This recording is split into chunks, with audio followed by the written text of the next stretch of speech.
Welcome to the Rim Break Rodeo. We hope this video helps. You start by preparing the device. Charge it to 50% or more and plug in the original cable. This prevents shutdown mid-repair.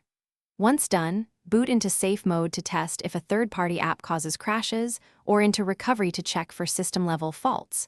Make a quick backup of photos, contacts, and one critical app. You'll avoid data loss.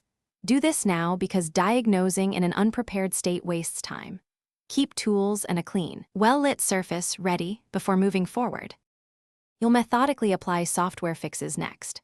First, clear cache for problem apps and uninstall recently added apps. Reboot after each change to see immediate effects. If random reboots, freezes, or boot loops continue, perform a factory reset from recovery. This removes deep software corruption while keeping partition integrity. Make sure to check the exact model number before reflashing stock firmware. Mismatched images brick devices.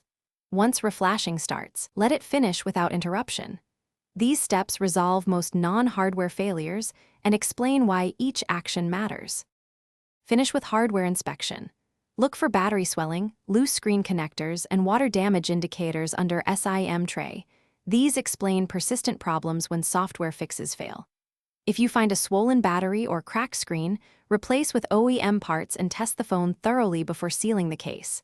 Test calls, Wi-Fi, camera, and charging.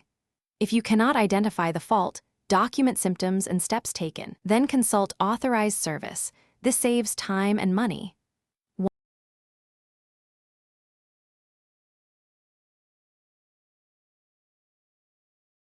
Thanks for watching. Consider subscribing if we helped you.